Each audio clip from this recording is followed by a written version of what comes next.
Yeah, Ray Hudson had some great ones from this weekend. Ronaldo, these free kicks have been a bit erratic this year. Magical.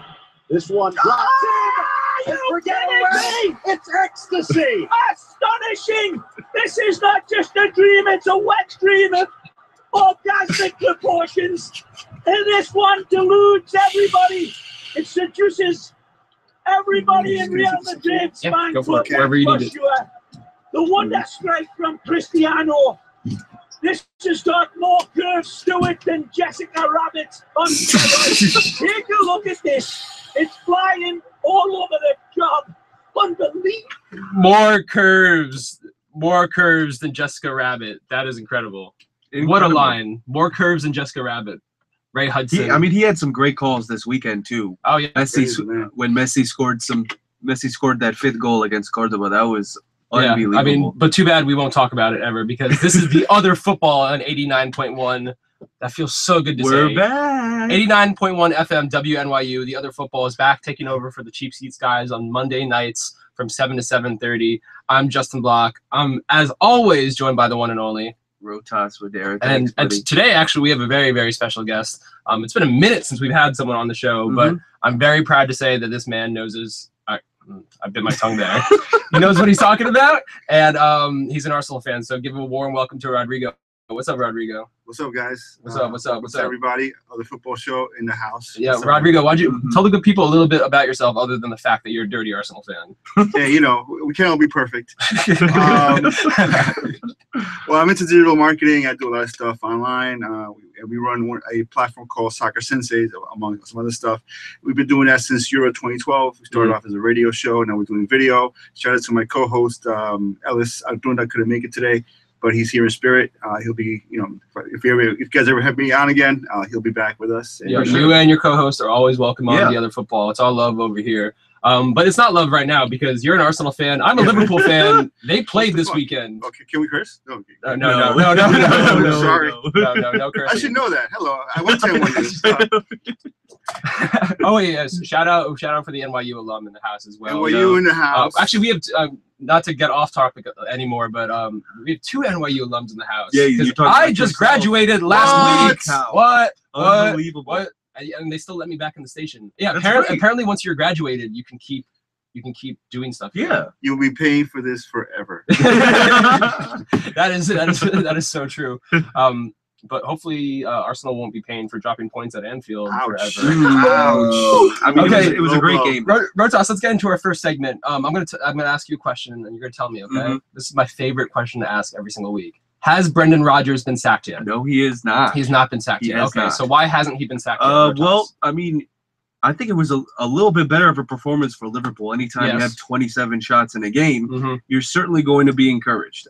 Right. Not only did you get a world-class performance out of Philippe Coutinho, but I also loved watching Adam Lallana on the ball. He's so fluid, so easy on the eye, and I think he really added another element. It was great to see him in the lineup, and you saw Markovic as well give them a bit of a boost.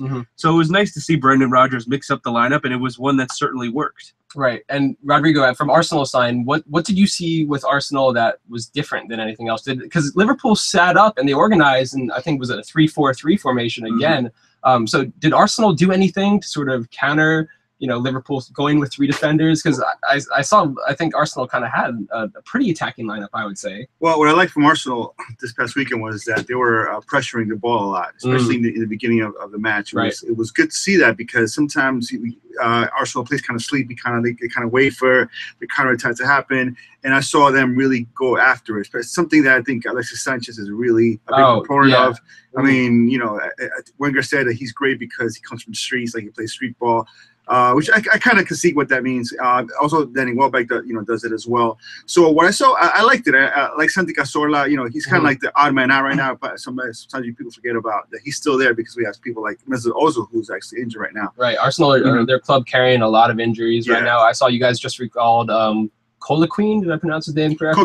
Coquelin, right? Yeah. You guys just recalled Coquelin because you need bodies out there in midfield. It's funny because I got rid of him in FIFA 15 so quickly. And now he's back. Yeah. But I like the point you brought up about Arsenal and Alexis Sanchez in particular, because you said that we've seen Arsenal sort of waver between pressing and not pressing a lot of times in this season and previous years. But Alexis Sanchez sort of changed that mentality. And we've talked a lot on the show before about how he's a player who's going to press from the front.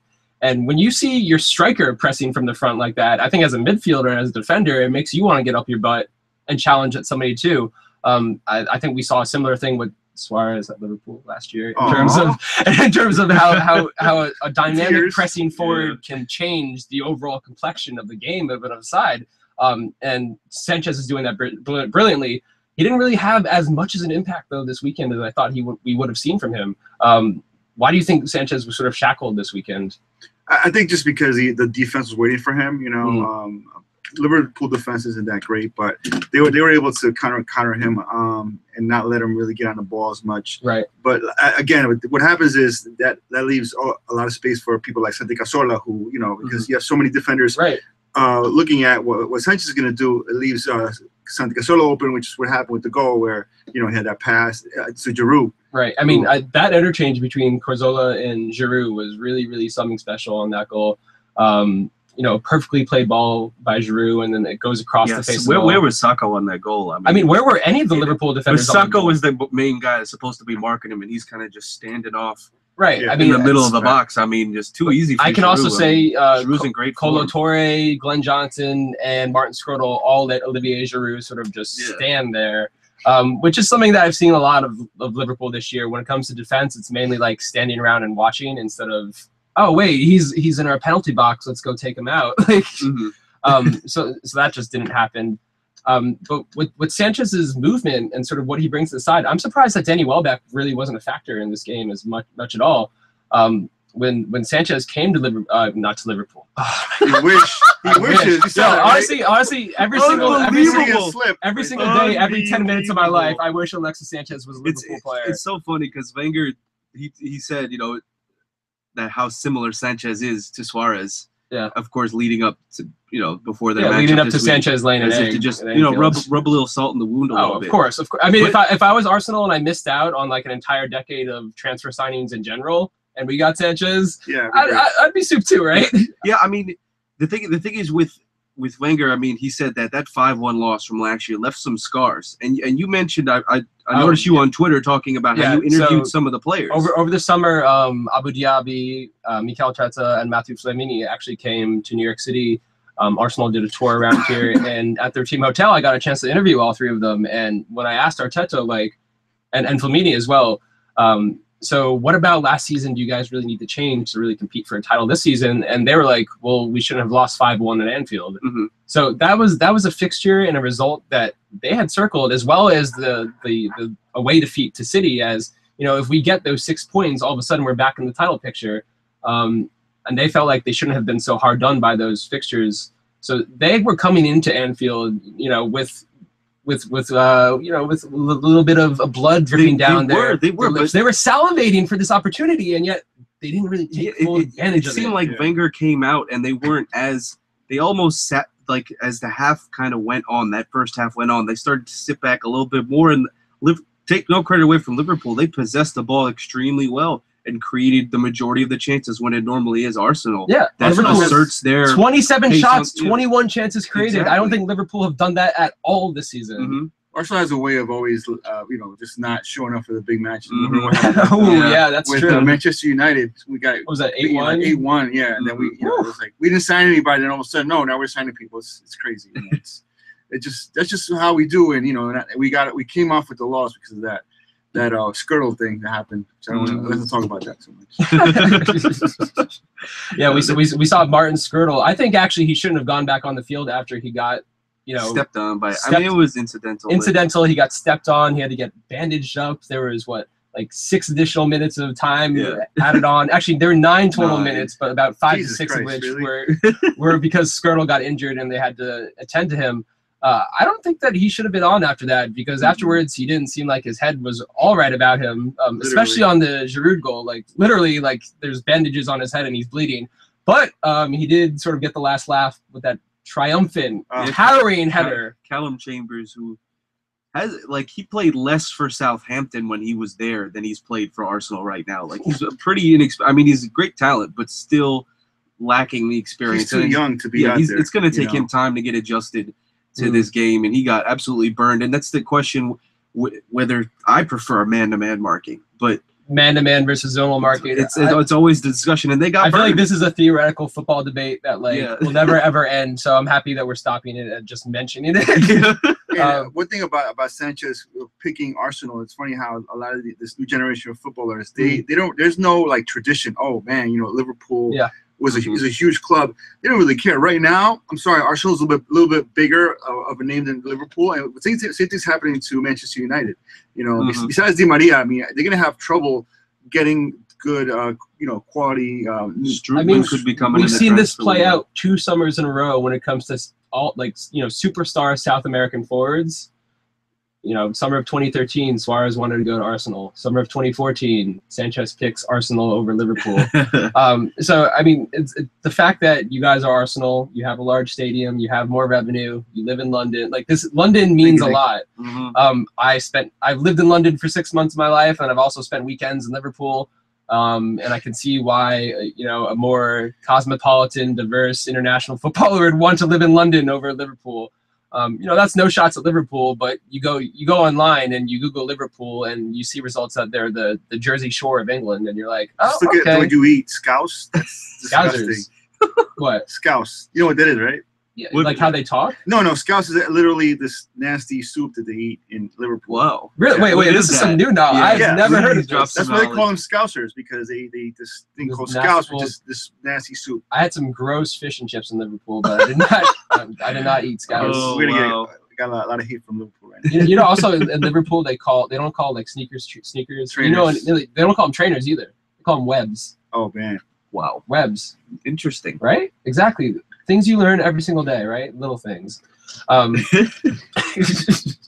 I think the little things are definitely. I don't have a segue here at all. Yeah, no. Well, I think Rohtas, come save me. I think in terms of Liverpool, they'll be fine going forward. I think we were a little too quick to like Brandon Rodgers and his job being on the line. Like when you look at the way that they've played over the last 2 games, and you'd have to think, as long as Daniel Sturridge comes back, and I hate to sound like a broken record, but as long as he comes back and is healthy, you'd have to think they're getting 3 points at United, and they're getting 3 points in this game as well. Right. So because he would be that creator. He's expanded his game tremendously from when he was at Chelsea, when he was primarily just that goal poacher, that striker. Now he's also a creator, and that was something that kind of lacked yesterday for Liverpool, when they created enough chances, but sometimes they had popping up in good scoring. At the end of the day, your central striker, you're having Raheem Sterling, a 20-year-old who's never played there extensively before. So you're playing a guy out of position and asking him to finish all your chances. That's not going to happen. I would think when Sturridge does return, it's going to get better for Liverpool. Of course, but remember, there's not Suarez. Suarez was the guy who really. But I still think they can get to top 4 at least. Oh yeah, okay. I think it's still going to be Man United. Their defending is going to be coming into question, obviously, as well, because Sacco. It didn't matter who they played today, because it's like Lovren's on the bench, Sacco comes in, and Sacco doesn't play well. But can I we thought all Sacco agree? played well. He played well. I thought Sacco played pretty well. Okay, up until Better, that era. I'll say this: it's better than Dejan Lovren, who's pretty good for like 1 or 2 individual mistakes leading to 6 or 7 goals per match. Like that's just who Lovren is. And like another thing is that Brendan Rodgers replaced a $100 million player in Suarez with like a whole bunch of guys, which is not what you should do. I mean, look at what happened with Tottenham. We've done a Spurs. We've done a Spurs, and you can't do that. I mean, it's crazy, but you can't. Rodrigo, that's exactly Balotelli is why out of everybody. Balotelli. I mean, he wasn't his first choice. Balotelli wasn't a first choice, and I think he was if this makes any sense, a calculated panic buy from. It was a risk. It was like risk. We're at the end of the transfer window. We still haven't gotten in a forward. Balotelli's good, we think so, or at least according to YouTube clips he is. And he's only costing us 16 mil. Let's get him in here. He's not the forward that I think too many fans, and maybe Brendan Rodgers fell into this as well, and especially this happened when Daniel Sturridge got injured. You try to replace like for like, and you can't replace Suarez up top with one particular striker who's not Sanchez. Or Diego Costa. Who another target who Liverpool missed out on the summer before. But I think with Suarez and Sanchez, they're so like, and we talked about this before the show about how Sanchez at 26 or 25, I should say, is better than Suarez was at 25, frankly. So you guys have a hell of a player on your hands who really, to me, impacts the side in more than one ways. And if Wenger can get it situated around him the right way, and if Danny Welbeck can really start working with him more, you guys, Arsenal could challenge for the title this year. I really think so. We say this every year. It's about injuries. That's the bottom line. That's what it always comes down to. It's about injuries and it's about scoring goals. They have the players. They've always had the players, but they're never on the field at the same time. I'd love to know the stat of how many times Aaron Ramsey and Jack Wilshere have been on the field at the same time. Horrible. I would love to know. I don't think the at number all, of games. Ever. Maybe going back before Aaron Ramsey's injury. One guy's hurt, then the other guy's hurt, and they're never on the field. What are you gonna do? And the funny thing is that they said that Welbeck was a panic buy on our end because Wenger didn't want him. I think that was Gacita said, you know what, we got to bring him in. Yeah. And Wenger's like, wait a minute. I didn't want this guy, but okay, we'll take him. You know, like, what are you gonna do? I mean, I think Danny Welbeck's he's good. He's a good forward. I mean, he can play out wide. Fast. He can play through the middle. He's got pace. His touch is inconsistent, but he can finish. And I don't think he's made the sort of Daniel Sturridge level leap that I think some fans were unfairly expecting him to make. I think Danny Welbeck's a guy who's played and scored at a lot of big levels, but on a week-to-week basis, he has yet to really put it together. I don't know. Do you think it'll come in time at Arsenal? Like, do you really see a future where Danny Welbeck and Sanchez are both scoring 20 goals a season together, and you guys are riding them to the league title like Liverpool Sanchez almost did last year with similar players? Sanchez and probably Dybala from Palermo. Oh, so you're already thinking about transfer targets. Oh, wow. You're already thinking about someone else. January's coming up. We're only a week or so. Way to deliver the fade 12 days. to Danny Welbeck.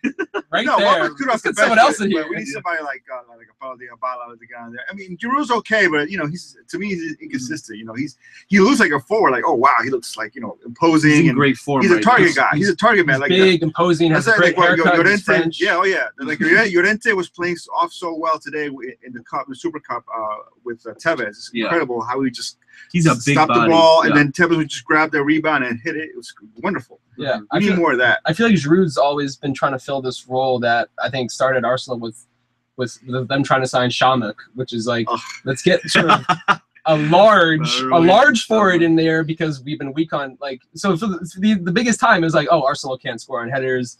That you can't whip in a ball in the box. They're all short. They try to pass the ball in the goal and. At a certain point, Wenger was like, well, hell, let's just get into big French guys. And those big French guys are okay, but like you said, I do think you still need a world-class established, guy to be big and run off of him. Either. Lucas Podolski has never been that guy. You know how many times Lucas Podolski is supposed to be that guy and he's not that guy? Podolski's better on Twitter than he is on the field. Yeah. Or Instagram. Yeah. But he's okay, but he's they don't play him enough to really say, you know what, you're good enough to get on there. Yeah, that's true. And he's played out of position. What's up with Theo Walcott? He's a beast. He's waiting. He's just waiting. Anybody playing FIFA 15? Oh my God, he scores every fastest game. player in the game. Yeah, easily. And it's just waiting. When is he going to come back? Because again, another added dimension to this team down the wing. If we had a defensive down the wing, put him and Sanchez together up top. I want to see what that happens because I remember about maybe 2 years ago, I think it was 2012, 2013, where there were rumors that Theo Walcott might leave Arsenal because of a contract dispute. Wow. Because he wanted to be played up top and he wanted more money and Wenger wouldn't let him do it. Eventually Wenger paid him and let him go up top and he started scoring. I think that's the season when he had the most goals he's ever scored from Arsenal. Wow. He's been injured since, which is the story of Theo Walcott, in a nutshell. But I think he's somebody who could really maybe come on and be that central striking partner for Sanchez. Definitely. Yeah, he definitely can do it. Yeah. Okay, so enough talk about Arsenal for now. No more Arsenal. I want to give a final quick word on Liverpool.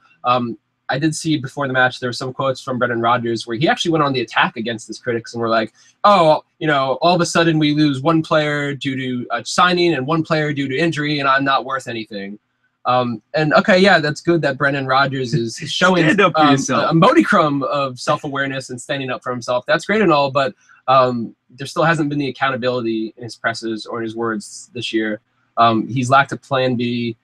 He insisted on playing a lone striker up top in Balotelli and Lambert when neither were suited to that style. He played Ricky Lambert like 500 consecutive minutes as a 32-year-old. Why would you sign Ricky Lambert? Because he cost like $3 million. It was like, all right, why not? He's a boyhood Liverpool fan. Like, let's make coming up a career season. That was Liverpool's yearly Make-A-Wish Foundation signing. we got Lambert. Brad Jones has actually still been. He's part of it.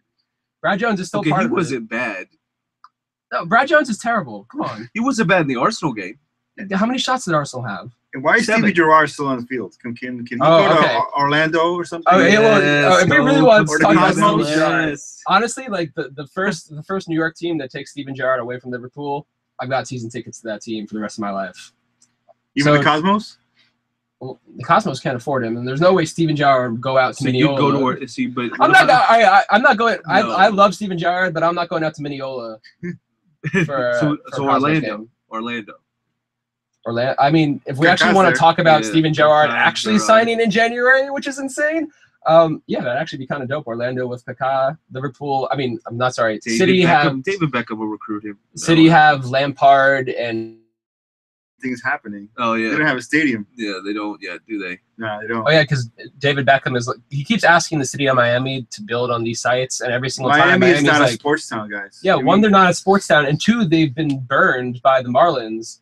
You know, they put up all this state tax money for the Marlins to build that stadium, and the Marlins But got their it's the stadium. perfect place. It's like that Latin American.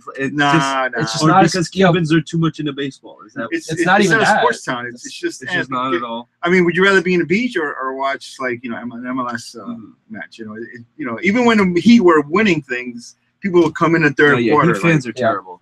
You know, I mean, I think sports in Miami, it's a cute thing for Miami to have, just to say that they're. I think it's more for Miami to be like, oh, we're a professional sports town, we're a major league town. We have all. It's more of a status thing than them actually, or their residents actually going out and going to games. Because as we've seen throughout history, having a major league team does matter to a lot of cities. You know, that's why we see Oklahoma City going out and spending $300 million to build an arena. Yeah. Oh, and then they get Kevin Durant. Yeah. But what was I going to say with Brendan Liverpool. Rodgers? Okay, Liverpool, Brendan Rodgers. So it was nice to see to him maybe stand up for himself, but there's that lack of accountability. Despite that, I still think that this is a man who has shown pragmatism and his ways of pulling himself up through his bootstraps in the past before. So I think they could ride out this next stretch, but it'll be a while until I can confidently change the subject from has Brendan Rodgers been sacked yet to, oh, what good things did Brendan Rodgers do this week? they were saying we the might have to- AVB is coming on. You guys heard about that? Well, I mean, there's a Wow. reason why Liverpool fans call Brendan Rodgers AV Brendan. Wow. Ouch. It can't be Jurgen Klopp. What? Nah, It won't Jurgen be wouldn't go Jurgen. there.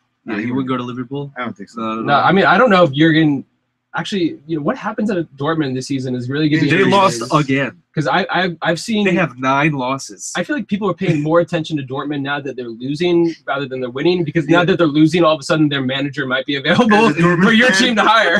As a Dortmund fan, I gotta say it's all about the Champions League because that's all, It all we is. have. That's all they do care That's all about. we But have. I mean, they're in the relegation zone. Oh yeah, They're in the like. I don't. Has that happened before? What? Where a don't know. team made qualified for the knockout stages of the Champions League and was at the I mean, relegation I thought it zone was at the same I time. thought it was ridiculous when Chelsea made it to the finals and And they it's finished just like sixth in the league. Marco, But if- Marco Royce is just like it's killing them. yeah, it is. No Lewandowski gone. It's Götze. Götze as well. All to Yeah, Bayern. but they've Toni still Kroos. bought players, Yeah. Yeah, at a high level but too. they got come in. the whole. What's up with Henrik Mkhitaryan? He's okay, but he's Yeah. I mean, Although Kagawa my- should have never left. He was Yeah. he was a I mean, god. I feel like there are a lot of Dortmund. players who should have never left Dortmund. Yeah. Kagawa, I think Nuri Sahin's another one. Yeah. Should never, like, guys who just really just messed up their careers by leaving a good situation. Mhm. Unfortunate. Rohtas, what else do we have in the EPL to talk about this Well, weekend? today we just witnessed Chelsea take their spot at the top of the table. If they were to lose today to Stoke, Wait, take then their stop? take their spot Oh, okay. at the So, top of the table, oh, so City were briefly tied with them because okay. they had a game. Well, Chelsea had a game in hand, and they won their game today against Stoke. Right. Both teams against two very good defensive sides. City, again, without any strikers. Manuel Pellegrini had to mix it up, and we've talked about in the past. Who did Pellegrini go up top with this weekend? Milner. Milner. Wait, James Milner played striker this weekend, and Yeah. nobody told me about it. What the hell, guys? And they- you You guys gotta let me know when nil- these things happen. James Milner played striker. It was What? a 0-0 game going into halftime, and we talked about their midfielders having to step up and play better. Mm. But the guys that haven't got enough respect are their fullbacks. They have 4 world-class fullbacks. Name him. Zabaleta, Sanya, Clichy, Kolarov, all with the license to go forward, and run in behind. Zabaleta had a great assist, had 2 great runs going forward, and we've talked about him defensively. He's great. But who knew that Zabaleta going forward can Zabaleta's a good creator. I mean, exactly. Zabaleta, for my money, is the best right back in the Premiership. And I'm such a huge fan of Alexander Kolarov. The fact that they can bring him off the bench and he can provide such quality service off corner kicks, free kicks, and just whip those crosses into the box. I mean, he's a game changer. And then Clichy and Sanya. I want Rodrigo to talk about this, because these are 2 guys that I remember when they signed from to City. I was like, oh, well, most of these guys are like, okay, but like they're sort of they're getting up there in age. Like, are they still really all that? And yes, they are actually, in fact, all that. Just fine.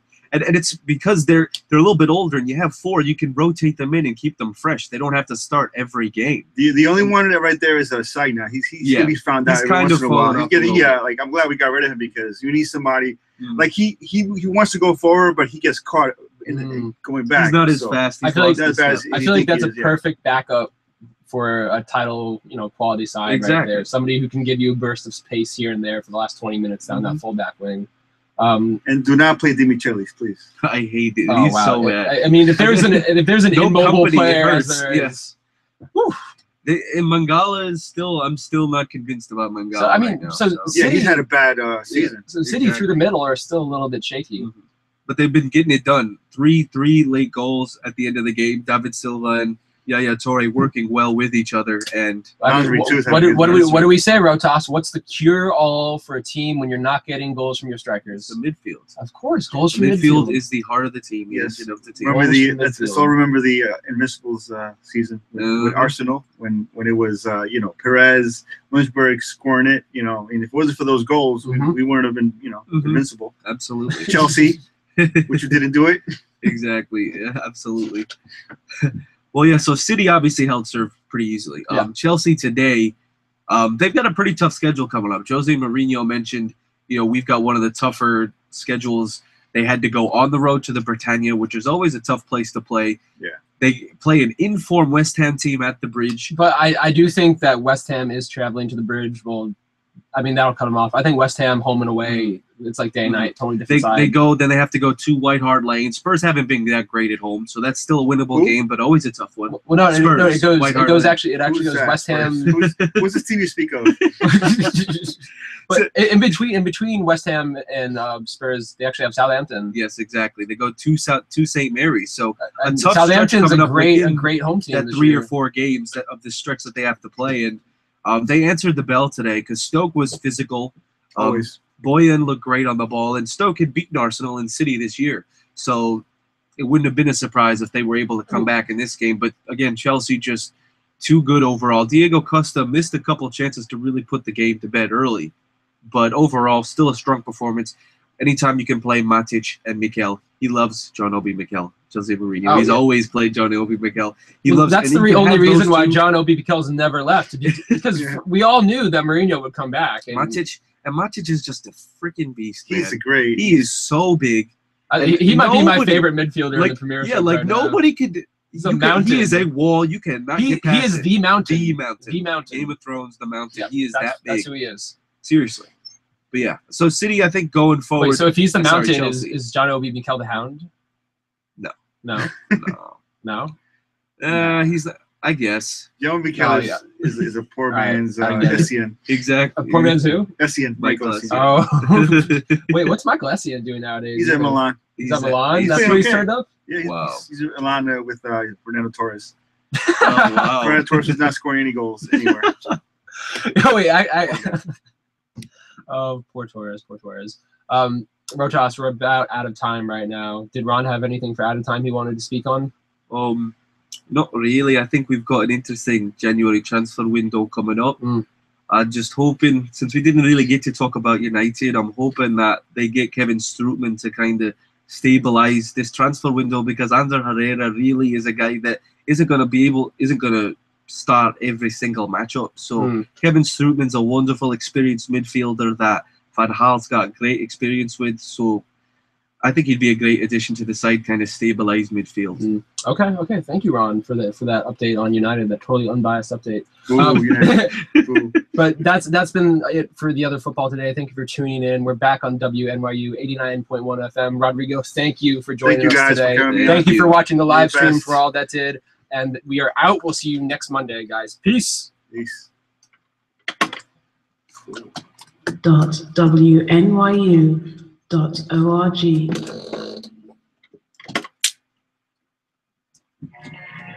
WNYU FM New York now ends its broadcast day. We are licensed to New York University and operated by its students. Let's take a selfie.